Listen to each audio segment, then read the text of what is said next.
It's a fourth straight victory Monday as the Indianapolis Colts won a thriller in overtime against the Tennessee Titans to complete the sweep. Have the Colts gone from a possible playoff team to a likely playoff team? Let's talk about it. Welcome to the Horseshoe Huddle Podcast presented by Fan Nation on SI.com, part of the Fans First Sports Network. My name is Andrew Moore, and I'm joined here, as always, by my fellow writer and analyst at Horseshoe Huddle, Drake Wally. Drake, the Colts just keep winning. 4 straight victories now for the Indianapolis Colts, going from 3-5 to 7-5, and now technically the 6th seed in the AFC. It's been a pretty wild ride. But how you doing, buddy? I'm doing amazing, and it really took overtime to get this one done. It was one hell of a game, and props to Will Levis. He played tough in the pocket too. I mean, it was arguably one of the most exciting games I've seen all year, and if not the most, it's definitely up there with them. So for them to get such a gritty win, clutch win like that in overtime, boy, that just makes it all the more sweeter, and with a pretty soft schedule ahead, at least until you face the Houston Texans in Week 18. Yeah, it was a very exciting game, and we talked about it beforehand. The record really wasn't going to matter with this game. It was going to, because anytime that the Colts and Titans play, it's always a battle between these AFC South rivals. So it didn't matter that the Titans had only won 4 games. It was going to be close, and credit to, it really took big plays from all 3 sides of the ball for the Indianapolis Colts to pull this one out. So, but hey, a win is sometimes it's not pretty, but a win is a win in the NFL. Truitt is getting us started off out hot this evening with a super sticker. Thank you so much, Truitt, for the super sticker, buddy. He says Titan down. It's certainly what a lot of Colts fans have been saying over the past 24 hours. So Truitt, thank you so much, buddy, for all of your support. B-Ball says Mondays always feel better with a W. That's definitely true. It's always a lot more fun talking about a Colts victory than a Colts loss here on the Horseshoe Huddle Podcast. Stats Matt is in the house. What's up, gents? Glad we could shut up the Titans fans for a while. Also glad that the Pierce slander can quiet down some. Also reminder, Pitt is a wide receiver 1. Facts only by Stats Matt. And then Wyatt Law says best wishes to Shaq in Philly. So we have a lot to talk about tonight. Obviously, the Colts game, they're getting their 4th straight win over the Tennessee Titans. We'll go over some of the injuries and some of the Colts news. It includes Shaq Leonard and him deciding to sign with the Philadelphia Eagles today, as well as give our Colts player of the game for that overtime victory over the Titans. But before we do that, please go follow us on all of our socials, like Horseshoe Huddle on Facebook, follow at Colts on FN on X, and subscribe to our Horseshoe Huddle YouTube channel. We're still just under 100 subscribers away from 2,000, trying to reach that 2,000 mark before the end of the regular season here. So guys, 5 more weeks to get us over that 2K mark. So please subscribe and hit that bell so you know whenever Drake and I go live, so you never miss an episode and a chance to join us in the chat. But if you can't catch us live, we're on YouTube, Apple, Spotify, Google, wherever you listen to podcasts, we're on there as well. So make sure you subscribe, give us a 5-star review so we can reach other Colts fans just like you. Drake, we've got a lot to talk about, so let's just dive right into it. The Colts sweep the Tennessee Titans in an overtime thriller, 31-28 yesterday. Certainly came down to the wire. And for a while there, it didn't look like the Colts were going to get that 4th straight win, trailing the Tennessee Titans. I think it was 17-7 at one point. And at that, and when that's going through your mind, you're thinking, another defeat on the road to a divisional opponent. But credit to the Indianapolis Colts making big plays on offense, defense, and special teams to really get themselves back into this game and win in overtime in pretty exciting fashion. Yeah, and there's nothing worse playing than playing the Titans and having Derrick Henry start off the game absolutely hot, and then I think by halftime the guy had 70 or more rushing yards already. So he really was giving the Colts a grim outlook, because when you're down 17-7 against the Titans, they don't even have to really disguise what they're going to do, because they have Derrick Henry back there. So for them to do this on the road, okay, for them to do this in arguably one of the most hostile places they're going to play, with such an important win, a divisional win against a really good coach, former coach of the year, by the way. I believe Mike Vrabel has won the award. Um, that's very impressive, and I think Shane Steichen really needs to hang his hat on that victory. And I can't remember the last time the Colts even swept the Titans. So It's been quite some time, but and, the tandem that led that charge yesterday was the wide receivers for the Indianapolis Colts, Michael Pittman Jr., Alec Pierce. That's where I want to start today because boy, those boys were fantastic all game long against the Titans. Really couldn't be stopped. Alec Pierce gets things going with that big touchdown, his first touchdown of the year on the third offensive play for the Indianapolis Colts on Sunday. And then Michael Pittman, death by 1,000 cuts, another game with over 10 catches, over 100 yards, and then getting that clutch touchdown there at the end. What did you think about Pittman and Pierce yesterday, Drake, and just how important they were to this Colts victory? yeah, right out of the gate, I have to say that I know that Dio Dangbo's jersey is back there, but the reason that I decided to switch him early is because I want to put this front and center right here. Here it is. You finally got yourself a dose of Alec freaking Pierce. So I gotta say, man, it really felt good to see Gardner Minshew, who's not akin to throwing deep like that, just attack the defense. Pierce multiple times, and look, Minshew, we'll talk about it later, but he was goodness all over the place. I mean, good, bad, great, terrible, everything. And he missed a couple of opportunities, one in the end zone with Alec Pierce, and there was another deep ball where Alec Pierce, he was just roasting their secondary all game. So I think that you finally got a dose of what he can really do to a defense, and that opened up. I mean, Pittman's already good enough, but it opened up a lot in the middle for Michael Pittman to work because they started right out of the gate. They hit him with that pass to Pierce, and he averaged 33 yards on 3 catches or per catch for 100 on the day. So they were really not wanting to get beat deep, and Pittman used that to his advantage, and so did Steichen, and so did Minshew, knowing what they were trying to do. So it really worked out well. Sorry. No, go right ahead. He said you really put it pretty well. Minshew really hasn't distributed the ball to Alec Pierce a lot just because we've talked about this too. Their skill sets really just don't match up. Minshew doesn't really throw the ball deep that often, and that's what Alec Pierce's strength is. So stats Matt chiming in. Also imagine Pierce could have had 180 yards and 3 touchdowns if Minshew doesn't throw a high ball in the end zone and overthrow Pierce, who was open by 3 yards. Anthony Doe, our good friend, good to see you, buddy. He says, Alec MF Pierce. So happy for him, man. He's faced a lot of unfair criticism this season. NFL Nerd is here. I've never lost confidence in Pierce, and I hope they keep feeding him. I think that was the consensus among a lot of Colts fans yesterday is Alec Pierce. I even tweeted it out. Welcome to the party. It was really good to see Alec Pierce get involved because he has really received a lot of criticism this season, and sometimes rightfully so, other times not so much. But at the same time, he just hasn't had the opportunities. And I think we forget Alec Pierce is only in his second year. He hasn't even completed 2 full years of NFL football yet. So sometimes these guys can get into little ruts. A lot of times it's dependent with these wide receivers, dependent on the quarterback they're with too.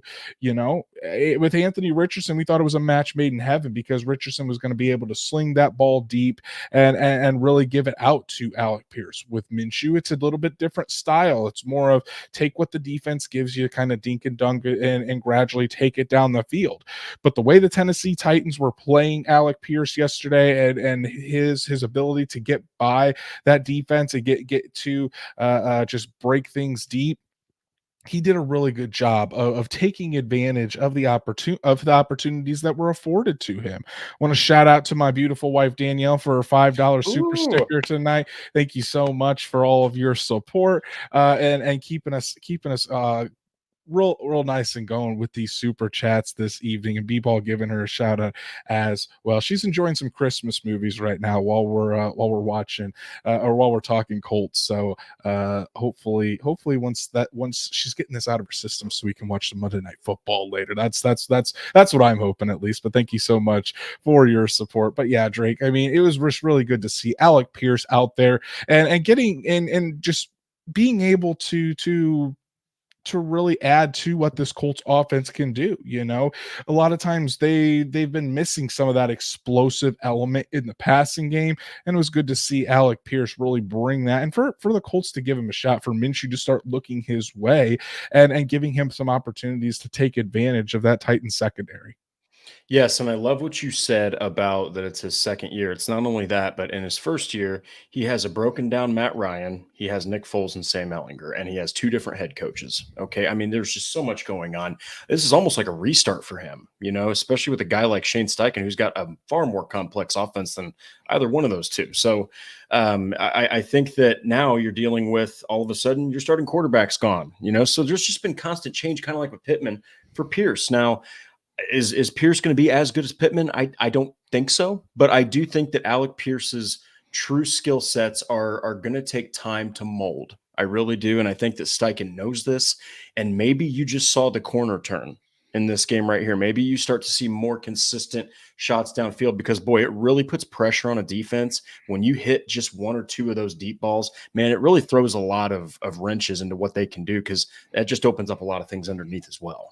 I agree. And then talking about Pittman, man, I mean, give that man his damn money, And if you don't believe he's a wide receiver one at this point, then either you don't know football, or you're just refusing to admit when you're wrong. Michael Pittman Jr. is taking over this offense. I wrote about it last week. I wrote about it last night for today. Michael Pittman Jr. is who the Colts need to rely on this offense moving forward, especially with Jonathan Taylor out, and he's answering the bell. He just passed Hall of Fame wide receiver Marvin Harrison for the most catches by a Colts wide receiver in their first 4 seasons. He's also the second Colts wide receiver in franchise history, with Marvin Harrison, to go back-to-back games with over 10 catches and over 100 yards. Michael Pittman is absolutely dominating out there. And he's going to be worth every cent that the Colts are going to pay him this offseason. I don't think it's even up for discussion if the Colts are going to extend Michael Pittman. I don't think they allow him to reach free agency. I think they lock him up to a long-term deal before then, and don't even mess with things like that. Michael Pittman Jr. was an absolute force yesterday, and has been a force for practically the entirety of the 2023 season.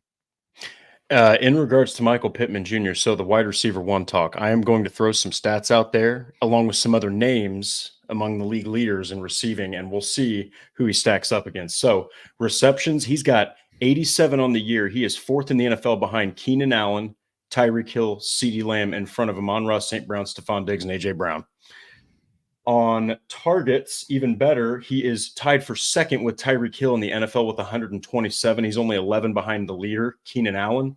And as far as yards, he's more of the short yardage guy right now, volume catcher. So he is 14th in the NFL with 889 yards. But look, man, I know that the Bengals and Jags still have to play, but either of those teams' receivers are close to this. Okay, Michael Pittman is a wide receiver one. He's done it with 7 freaking quarterbacks. He's done it already this season with two totally different skill sets and constant switches at play calling. Give the man his contract. Give the man credit, NFL fans. Michael Pittman's arrived. He has. And this is a great point by NFL Nerd.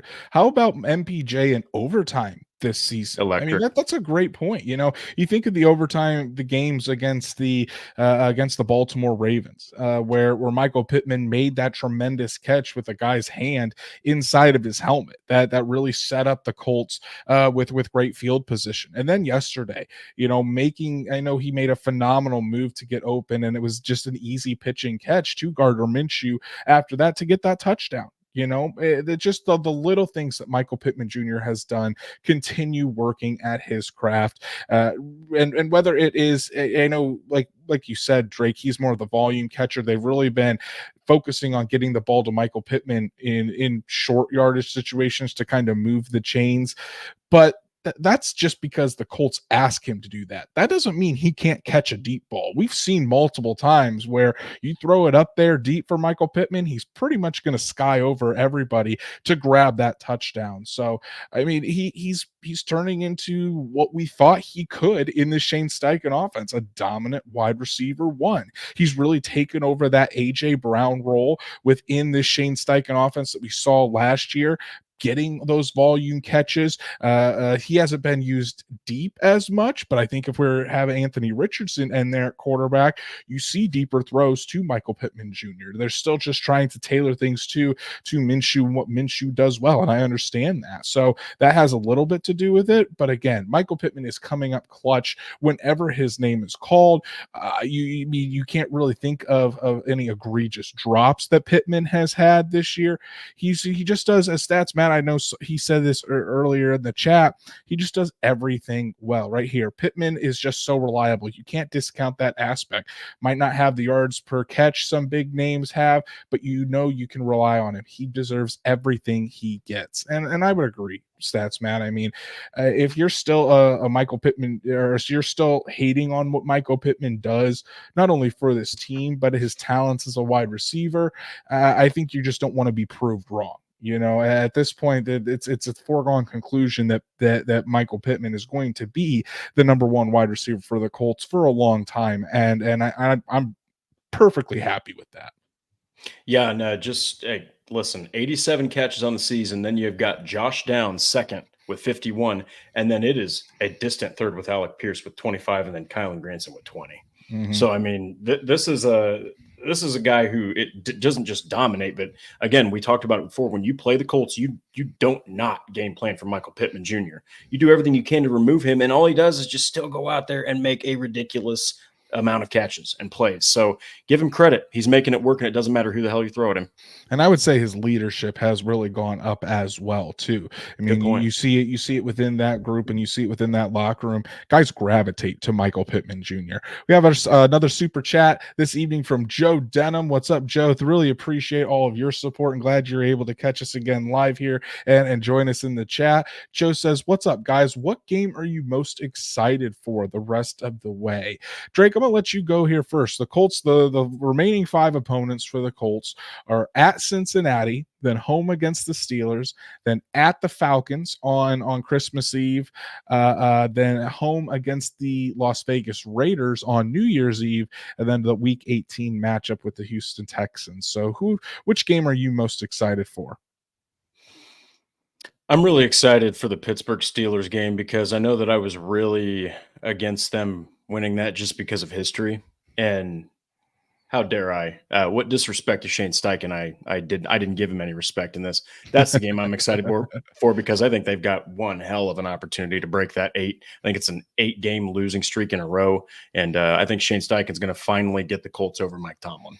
That's going to be a very crucial matchup for the playoff picture. For me, I think I'm going to go with Houston. I think I'm going to go that Week 18 matchup against the Houston Texans. Not only could that be for a wild card spot to end the season, it also gives the Colts an opportunity to avenge themselves from what happened to Week 18 last year against the Houston Texans. So both of those games I think are going to be fantastic. If you look at tickets for the Colts Steelers game, I haven't looked for Houston, but if you're looking at tickets for Colts Steelers, you might want to grab those soon because prices are quickly going up. So really appreciate the question, Joe. A lot of fun to answer, and I think all the rest of the way these games are going to be a lot of fun. But Drake, let's talk about Gardner Minshew. You know, the guy throwing to Alec Pierce and Michael Pittman yesterday wasn't always pretty. Definitely had some throws and some plays that make you scratch your head, and you want to I'm sure he would like to have back, especially that 2-point that 2-point conversion that he threw wildly that got tipped and then returned for 2 points. But I mean, with all that said, you also have to give him credit for when he does some really good things. And I thought in overtime, especially, he put the ball where it needed to be. He made the correct reads, threw an absolute dime on that deep ball to Alec Pierce. And then he stayed calm, made a very good throw to Michael Pittman in the end zone that ended up sealing it. So at this point, Drake, I wanted to ask you, I mean, we've been talking about which Gardner Minshew are we going to get? Is this the Gardner Minshew that we're just going to get for the rest of the way? A kind of a roller coaster of emotions, and you've got to take the highs with the lows.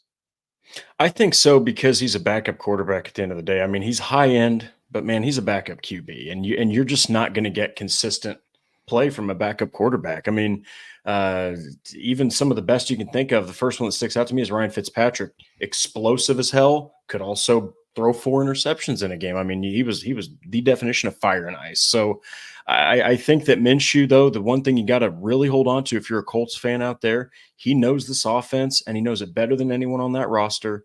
And it showed in that Titans game because he knew exactly what to do in overtime. Him and Shane Steichen clearly had a plan. He clearly wanted to come out aggressive as soon as they got the ball. And I give credit at the end of the day. He hit Alec Pierce on 2 beautiful deep balls. So I think at the end of the day, Minshew did what he needed to do. But yeah, just get used to some really high highs and some really low lows. I think that's a good point. Just we have to go in with realistic expectations Mhm. about Gardner Minshew here because he's not going to be perfect. He's a backup quarterback for a reason. There's going to be times where he doesn't perform well, and unfortunately, the Colts are just going to either have to live with that or overcome that.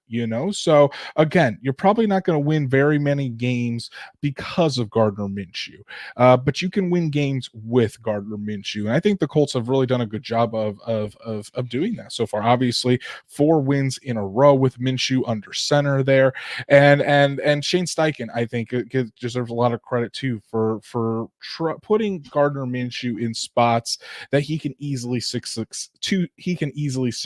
Not asking him to be the hero for this offense. I think a lot of it is getting the ball quickly into your playmakers' hands, like Michael Pittman, like Josh Downs, like Alec Pierce that we saw yesterday. When you're doing all of those things and handing it off, making the right decisions on some RPOs, having Jonathan Taylor and Zach Moss kind of control the running game, that's being very honest with yourself and Shane Steichen being honest in what he has in Gardner Minshew, not asking him to do too much and instead trying to put him in the best situations for him to succeed and get it out to his playmakers so that way this offense can go as well as it can, considering Anthony Richardson isn't on the field anymore this season.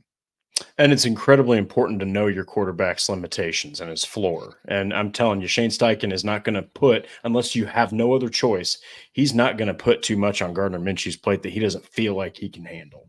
So I think that at the end of the day, he's in a great position right now. You're 7-5. We've talked about some of the quarterbacks that are upcoming for the Colts. I mean, it is arguably outside of Houston the easiest set of quarterbacks that I think an NFL team can face in a 4-game stretch. I mean, it's really, really looking perfect for the Colts if they really want to make a playoff run. So maybe Minshew can bounce back at some of these easier matchups. We'll have to see. But man, he's got to get over that turnover bug because I can't even remember how many games in a row now he's had one. But fumbling inside the 5 is pretty brutal. Yeah, fumbling inside the 5, not placing it, not putting the ball in harm's way on that 2-point conversion to allow it to be tipped. And overall, his stats look pretty good. I mean, Minshew was 26 of 42 for 312 yards, 2 touchdowns, no interceptions, 3 sacks. Yeah. But that again, that's why stats don't really tell the whole story. And just to kind of add these in here, Michael Pittman 11 catches for 105 yards yesterday in the touchdown. Alec Pierce 3 catches for 100 yards and a touchdown. And as stats Matt said, could have been a lot more. But yeah, Gardner Minshew, the stats look like he played an excellent game. And I wouldn't say it was awful. He certainly had Oh much yeah. worse performances this season. Yeah. But it definitely wasn't a game where if you were actually watching the game or you rewatched the film, you're thinking, man, Gardner Minshew was the reason the Colts won this football game. He definitely had an impact in it, and I think he was one of the reasons in overtime that the Colts performed well. But as the game as a whole, he definitely had his ups and downs, and that's just what life is going to be with the Indianapolis Colts for the rest of the season. So, Drake, let's take a look at the special teams game for the Indianapolis Colts yesterday, which was absolutely insane. Credit to Brian Mason and his crew for honestly changing the momentum and probably shifting without the plays by the special teams unit yesterday.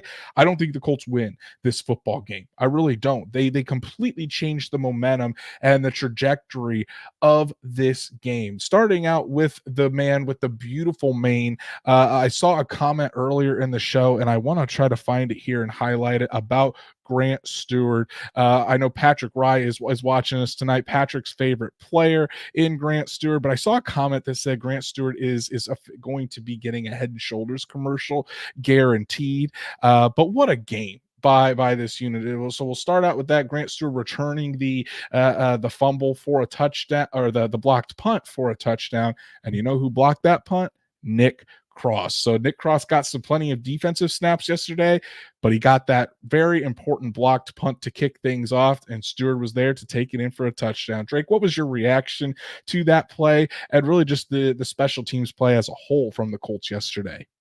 Well, I lost my mind. It was a wonderful, wonderful play, and man, Nick Cross really, I think that's probably the play of his career. That like you might look back on and say that's when he really started to make a statement. Look, man, guys like Zaire Franklin and EJ Speed both got started on special teams. All right, the Colts Mm-hmm. love special teams, and Shane Steichen really went outside the box to get Brian Mason. We talked about this on our Bleacher Report episode, but for him to not just go with a guy like maybe try to grab Rich Bisaccia. I know that he's a big special teamer in the NFL, and he was at one point was a head coaching candidate. He could have gone after somebody that's within the league, and he went outside the box to a guy from Notre Dame who, as you know, as a Notre Dame fan, they had outstanding special teams underneath Brian Mason. And so I think that Nick Cross, I mean, on the day, he actually, like you said, he had 5 total tackles. So the guy saw the field. So you're seeing more of number 20. You're seeing him out there more, but goodness, man, you talk about a play that can change an entire game. After that, it seemed to all go the Colts' way, really. Yeah, it did. And I think the special teams for the Colts has received a bit of flack this season. You know, Bubba Ventrone no longer with the team. He's over with the Cleveland Browns. The Colts have given up numerous big returns on the year, maybe haven't seen the high standard of play that this team that we're used to seeing with a Bubba Ventrone coach group.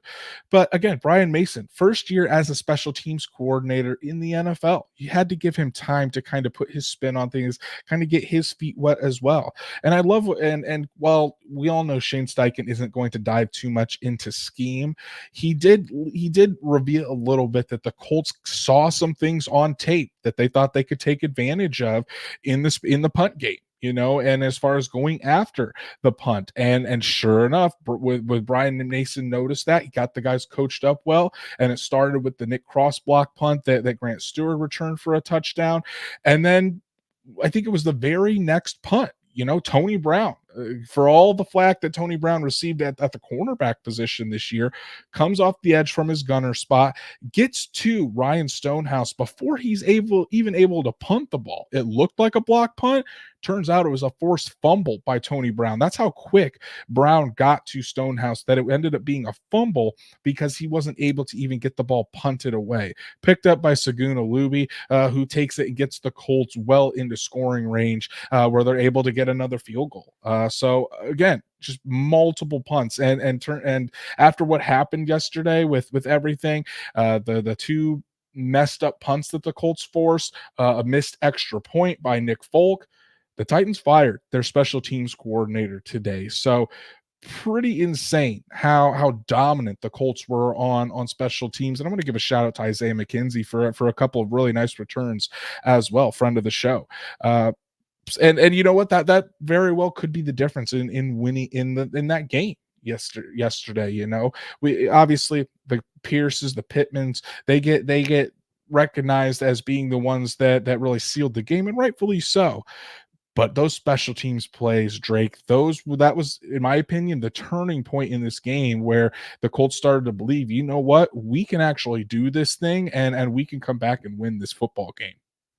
Yeah, and look, special teams, not glamorous, not a sexy, part of the game. Everyone talks about all 3 phases, but the only ones that get talked about are offense and defense. But look here, when your special teams, all right, are scoring the points for you. That makes your offense say, look, these guys can't be the only ones doing this. That makes the defense say, we got to get the ball back for the offense so they're not the only ones doing this. Like, I also think that it shows, look, while Tony Brown, in my humble opinion, if he's out there playing cornerback ever again at any point, the Colts are in trouble at cornerback, okay?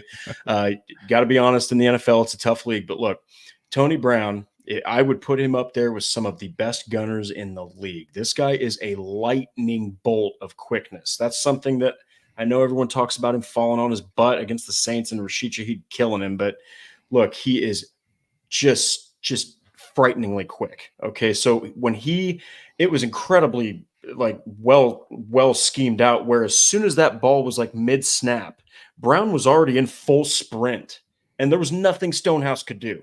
He had to try to kick the punt. He didn't even see him coming. So credit to Brian Mason. I think this may have been his NFL coming out party where he showed the whole league, look, I can scheme up some pretty awesome stuff. And it gives the Colts confidence moving forward too with their special teams unit. But the special teams wasn't the only unit. They got pressure on the Titans yesterday.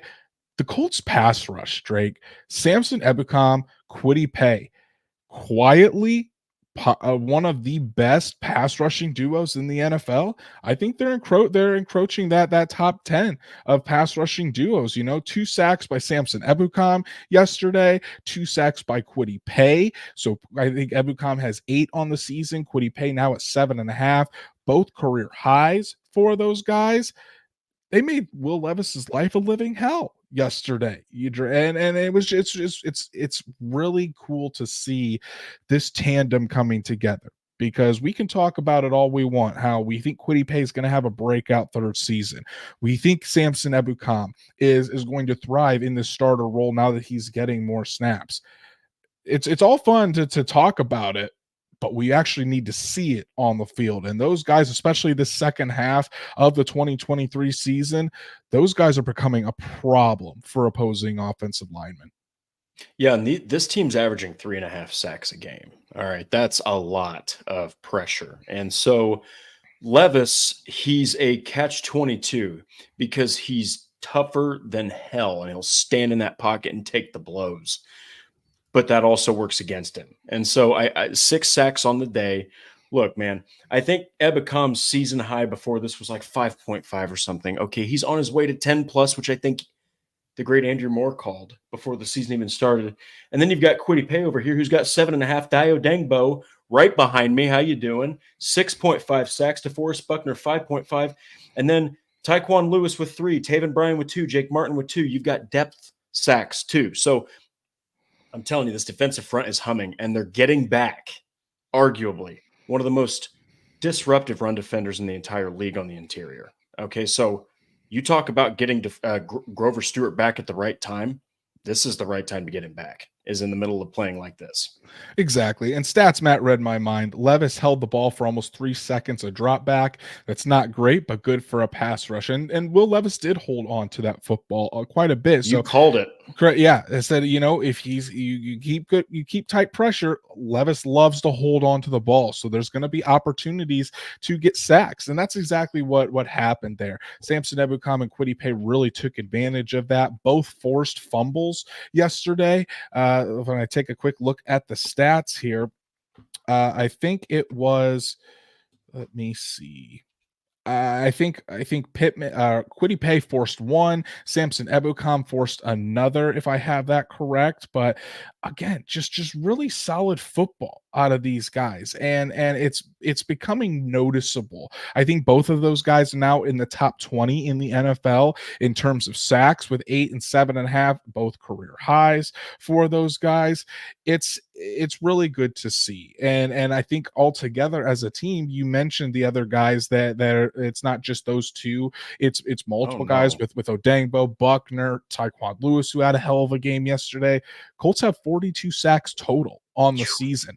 They are easily on pace to break their franchise record in terms of team sacks in a season, and they're currently second in the NFL in sacks. I think the only team ahead of them is the Baltimore Ravens with 47 sacks. Colts have 42 sacks on the season, and it certainly helps them in a game like this. So Will Levis, he was definitely fired up to play the Indianapolis Colts yesterday. Maybe a little too fired up at times. It almost seemed like this might have been his Super Bowl. But again, he's a young player. I'm not going to fault him for that. But the Colts defense, it seemed like, got the better of Levis yesterday. He was 16 for 33, 224 yards, 1 touchdown, 6 sacks for a QBR of 27.8. Definitely not the worst performance I've seen out of a rookie quarterback this year, but Levis has plenty to work on if he wants to reach the elites of the NFL. Yeah, and look, at the end of the day, if you're Tennessee, you probably should invest in some freaking pass catchers. I mean, good Lord. Pass catchers or offensive linemen, Yeah, both. and any one of those two would be huge. But hey, at the end of the day, it's still a divisional opponent. It's a kid that's tough as nails that's going to give you every ounce of effort he can to beat the team that did not take him, one of the 32 that did not take him in the first round. So credit the Colts, 31-28. That was, man, I can't emphasize enough. That was absolutely one of the most exciting games I've seen all year. Yeah, and I think in the past game, I mean, at times gave the Colts some trouble, but really it was the running game of the Tennessee Titans that gave the Colts trouble yesterday. And this is why I think your comment about Grover Stewart, the Colts desperately are need Grover Stewart back, and are very thankful that this past Sunday was the final game of his 6-game suspension. But the altogether, the Tennessee Titans rushed for 177 yards on the Colts Yikes. yesterday, Yikes. 4.2 yards per carry. If we want to get into individual numbers, Derrick Henry had 21 carries for 102 yards and 2 touchdowns.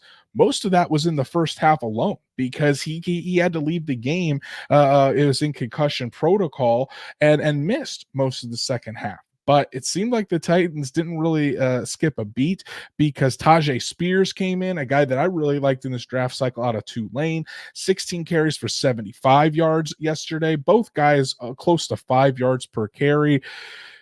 Grover Stewart could not come back at a better time. I think that pretty much sums up what we need to say about this Colts rush defense, especially over these past 6 games when Big Grove has been out.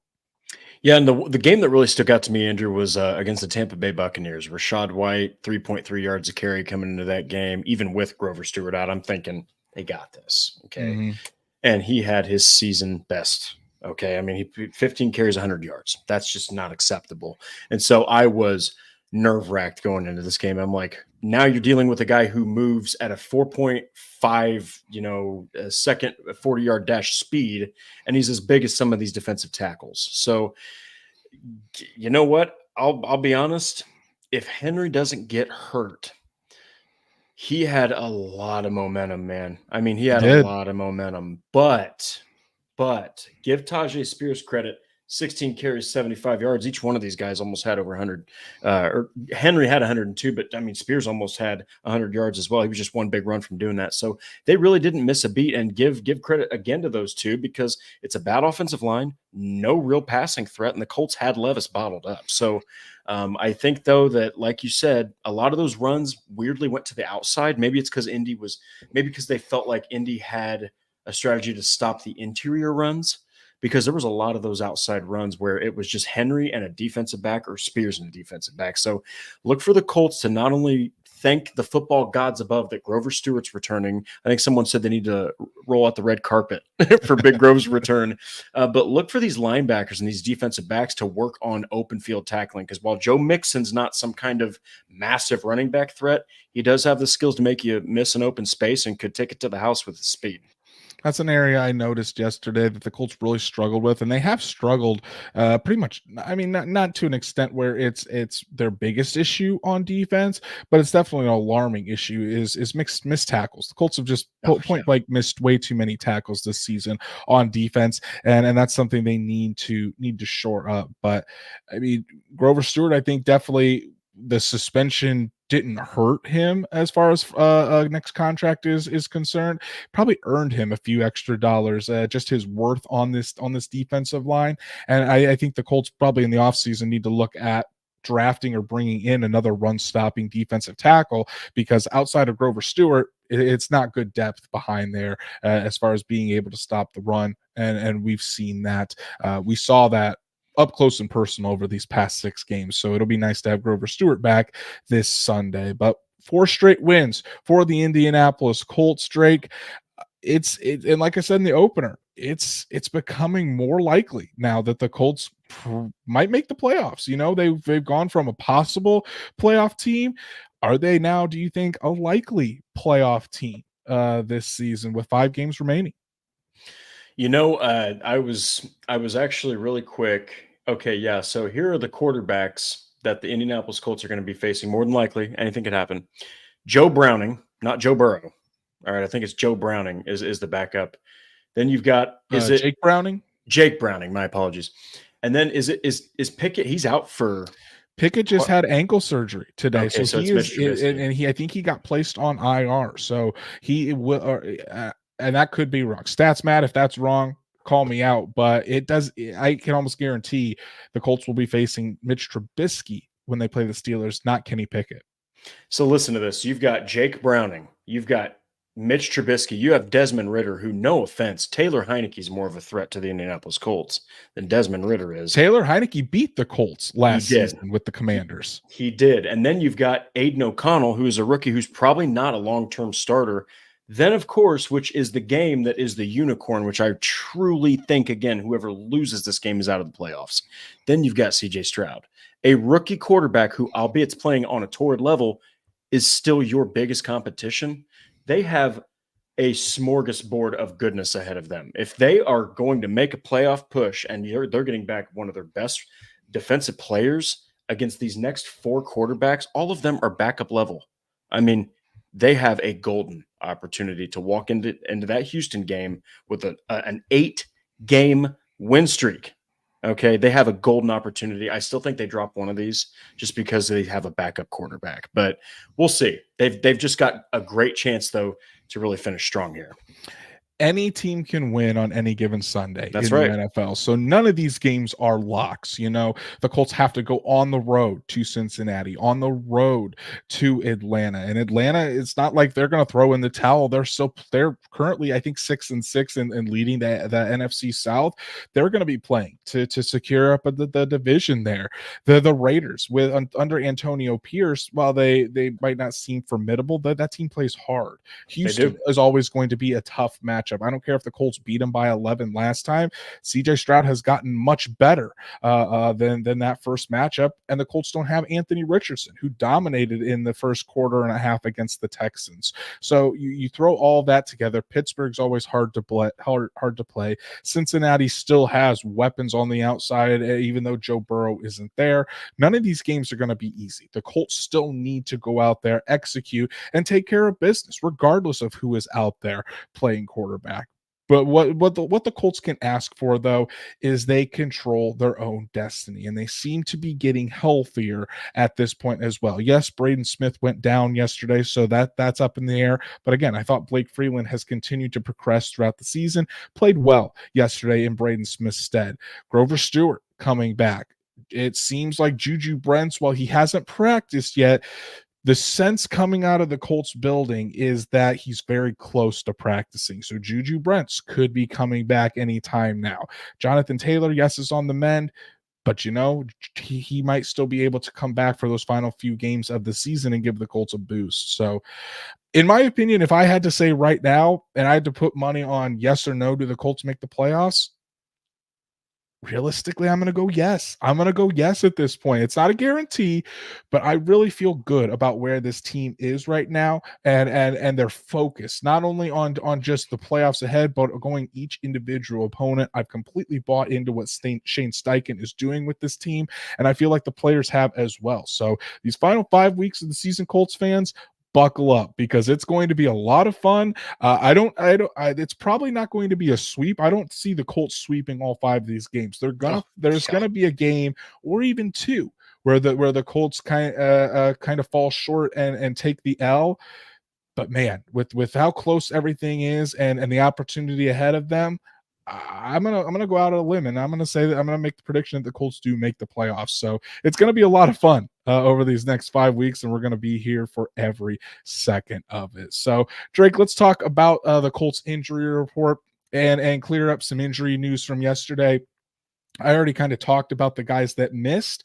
Juju Brents with the quad missed another game. But like I said, the sense within the building is that Brents could be back sooner rather than later. So I don't know if it'll be this week or if he'll need a couple weeks of practice, but it seems like Brents is very, very close to getting back on the practice field, which means he's not too far away from returning to the playing field for the Colts. Jonathan Taylor, who had surgery on his thumb, and we got a little bit of an update on that timeline. So originally, Drake, it was 2 to 3 weeks for Jonathan Taylor. Now it seems like it might be around 3 to 5 weeks. So 3 weeks would leave him with about 3 games remaining. 5 weeks could encroach that little bit of a danger where he might only be able to return for Houston. Maybe it won't even be able to return until the wild card round of the playoffs. So any concern about that with this Colts team, with Jonathan Taylor, with the timeline being pushed back a little bit?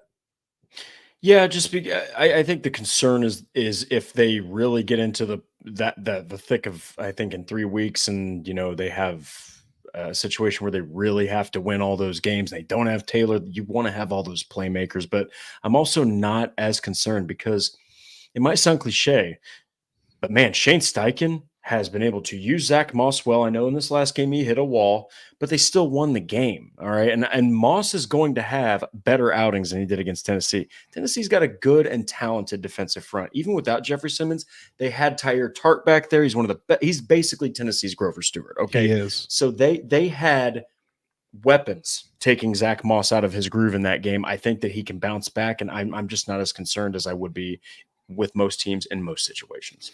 Yeah, so I would tend to agree there, but I still think this offense definitely goes to a completely another level when Jonathan Taylor is in there. Fair. Obviously you rely and you think Zach Moss can get the job done, full confidence there. But whenever Jonathan Taylor is ready to come back, you take him back in a heartbeat. And then finally, the lone injury from yesterday was offensive tackle Braden Smith. Like I said, he left in the middle of the first quarter, I think it was, with a knee injury. Blake Freeland came in and played out the rest of the game. Shane Steichen did not have an update on Braden Smith this week, so it's definitely something to watch, especially with some teams coming up with really good pass rushers. Drake, I mentioned the Steelers. Kenny Pickett may be out, but TJ Watt is. TJ Watt's still in there. Alex Highsmith. When you're looking at the Las Vegas Raiders, Max Crosby on that side of the ball. So you definitely don't want Braden Smith to miss much time, and you're much more confident with him in there than Blake Freeland, especially because when Braden Smith has played this year, he's been a top 10 offensive tackle in the NFL, not just a right tackle, top 10 offensive tackle in the entire NFL.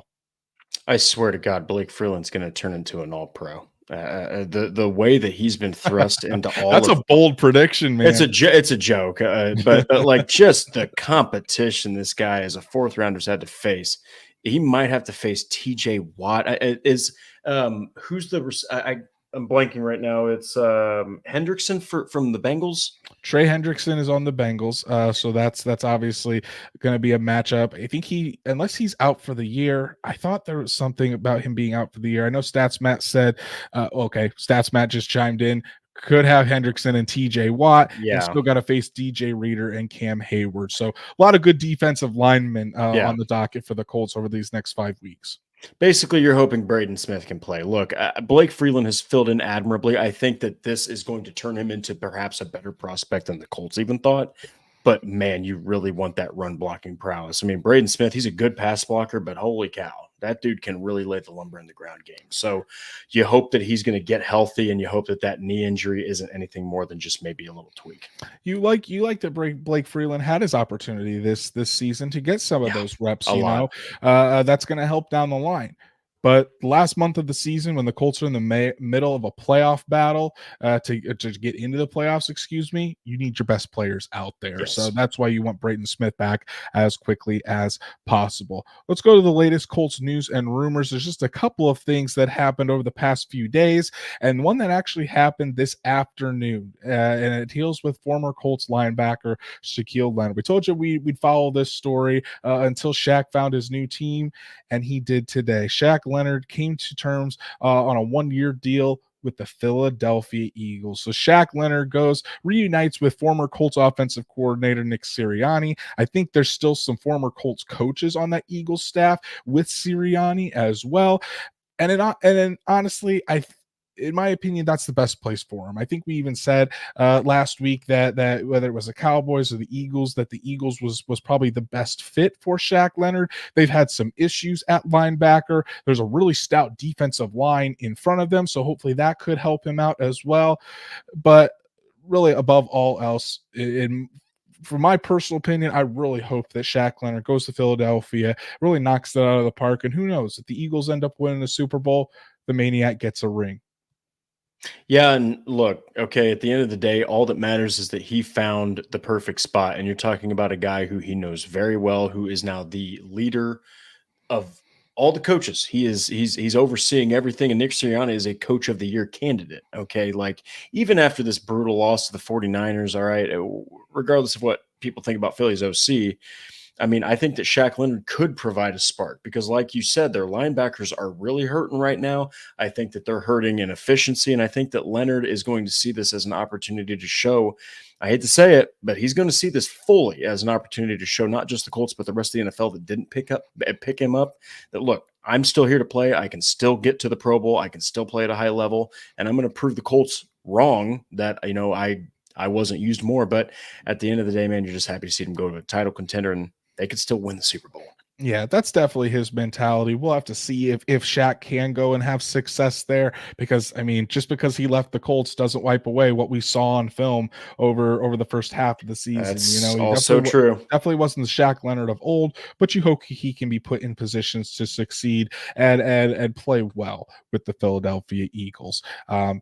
Then the Colts had a couple of roster moves, Drake, this week at the wide receiver position. A familiar name with the practice squad, Ethan Fournier, was signed back to the practice squad for the Colts. Someone that you and I kind of watched intently throughout training camp. He made some big plays, and the reason for that was because the Colts placed wide receiver KJ Hamler on the practice squad injury list. So guys that a lot of fans wondered, could he possibly be called up to the active roster to give the Colts some wide receiver help? Turns out Hamler has been injured and doesn't look like he'll be coming onto the field for the Colts anytime soon. Yeah, it's probably the last time you're going to see him like in a Colts uniform. It's kind of a kick in the gut because KJ Hamler's got a lot of skills, man. He really does, and he's a really twitchy guy there in the slot. And I was kind of looking forward to potentially seeing him get that roster spot, maybe as a special teamer or something. But that sucks. But hey, like we said, Ethan Fournier, we've watched him in training camp, and he's actually got some big playability. So he's going to push the secondary in practice for sure. And who knows, maybe Hamler gets healthy and sticks around with the Colts after the season, kind of something like what Kiki QT did for the Colts and found a role. So I wouldn't write him off just yet. So finally, as we wrap up the show here today, Colts Player of the Game, a lot of guys that you can choose for this award today, all across the board: offense, defense, special teams. Really, there's so many names. So chat, go ahead and drop who your pick is for Colts Player of the Game. Drop it down below. Drake, I'm going to hand it off to you, buddy. Who is your Colts Player of the Game for the overtime victory over the Titans? Too many freaking options, but he had his coming out party. Alec Pierce, all right? Alec Pierce gets his roses. He gets his award. This guy absolutely took the freaking top off of that defense. He opened up everything else for the Colts, especially for Michael Pittman, as if Michael Pittman needed more help. Well, he got it. So this is just something that I hope continues. I want to see more downfield shots. Man, keep the secondaries you face on their toes. You're going to have to without Anthony Richardson at quarterback. So congrats to Alec Pierce. I just hope that we see more of this. It's a great pick, and I agree. Would love to see more Alec Pierce within this offense, just to add another explosive element to this passing game, really stretch out the opposing defenses that the Colts are going to face over the next few weeks. Here come the picks for Player of the Game. CMD SR agrees with you, Drake. Pierce drops the 100 emoji in there. Is it 100% agree? 100 yards for Alec Pierce. Either way, great use of the emoji there. there, CMDSR. Stats Matt, player of the game, got to go away from the obvious. Nick Cross. Hey, I like that pick. The block punt, played a lot of meaningful defensive snaps and made an impact. Truett was Grant Stewart and his beautiful mane. I already know what Patrick's pick is going to be. It's Grant Stewart. So he doesn't even need to put it in the chat. But for me, guys, it's MPJ, Michael Pittman Jr. Silencing the doubters. If you don't believe he's a wide receiver one now, you simply do not know football. 11 catches, 105 yards, the game-winning touchdown. Michael Pittman does it week in, week out. He's becoming a leader within this team, and he is really, really found his groove within this Shane Steichen offense. Shane Steichen loves Michael Pittman Jr., and like I said at the beginning of the show, Colts would be wise to lock him up before he reaches free agency. Do not let a talent like that test the waters, because number one, you're probably going to end up having to paying him more in order to keep him, and you don't even want to gamble with losing a player like Michael Pittman Jr. So MPJ is my player of the game. Pay that man his money and keep him with the Indianapolis Colts long term. So Drake, 4 straight wins for the Indianapolis Colts. Got the broom out for the Tennessee Titans. First sweep in a long time. I know Titans fans weren't happy about that one. And I know our buddy Logan Schmidt was certainly talking that talk all over social media. Good for him on that. That was always fun to watch. But for a season that we're thinking, hey, if they get to 7 wins, we'd feel really good about that. Colts are at 7 wins at the beginning of December. And you know what? This Colts season has been a lot of fun so far. And it's all about when you get hot and at the time that you get hot. And right now, the Colts have a soft schedule. They're getting back one of their best defenders. I mean, look out, man. They could actually make this happen. Neither me nor Andrew thought they would make the playoffs. So, you got to give Shane Steichen a lot of credit here. Who would have thought that the Indianapolis Colts would be one of the most dangerous teams in football as we reach December? And that's our show for this evening, guys. Want to give one last shout out here to a super chat from NFL Nerd. Thanks, gents. Always a fun time. Thank you so much for the super chat and joining us. It's always fun to talk Colts football on Monday and Thursday nights with you guys. NFL Nerd, thank you so much for all of your support. So if you haven't done so already, please go follow us on all of our socials, like Horseshoe Huddle on Facebook, follow at Colts on FN on X, and subscribe to the Horseshoe Huddle YouTube channel. Hit that bell so you know whenever Drake and I are going live, whenever Shad goes live with the Saddle Up Show. Remember, we're trying to get to 2,000 subscribers before the end of the regular season, and I think we're about 140 away. So go ahead and subscribe and share so other people can subscribe as well. But if you can't catch us live, we're on YouTube, Apple, Spotify, Google, wherever you listen to podcasts, we're on there as well. So make sure you subscribe and give us a 5-star review so we can reach other Colts fans just like you. Want to give one more thank you to all of our super stickers for the evening. My beautiful wife, Danielle, Joe Denham, Truett, NFL Nerd, all of you guys for all of your support, and everyone else in the chat for joining us on this Monday evening. Drake and I have been writing away on horseshoehuddle.com, making sure we stay up to date, covering every aspect of the team and getting out as much content as possible to you guys. So Drake, go ahead and tell the people what you've written so they could check it out on the site. Yeah, so I talked about how Ryan Kelly praised Shane Steichen and talked about the locker room presence that he brings, the 5 that was an old one. And then I recently, so the 3 good and 3 bad in the Colts went over the Titans. So I go over, what went well and what didn't. So go check that out. Awesome. Yeah, and if you guys see Horseshoe Huddle's page and all the articles Drake has written over the last few days, you'll understand why I call him the hardest working man in Colts media. So make sure you go check that out. For myself, wrote a piece on Michael Pittman and Alec Pierce and their impact on yesterday's game and what their impact is going to be on this Colts offense, not only for the rest of the season, but possibly years to come. So make sure you check that out and all the other fantastic writings by our staff and our colleagues at horseshoehuddle.com. Go follow Drake at DWalsterDrake. You can follow me at Andrew Moore NFL, and we'll be back Thursday night to get you all set for the Colts taking on the Cincinnati Bengals in Cincinnati for week 14. I think it is week 14 in the NFL. Do the Colts get 5 wins in a row? We'll have to see. But until then, everyone, enjoy your week. Enjoy the rest of your Victory Monday, and we'll be seeing you Thursday night.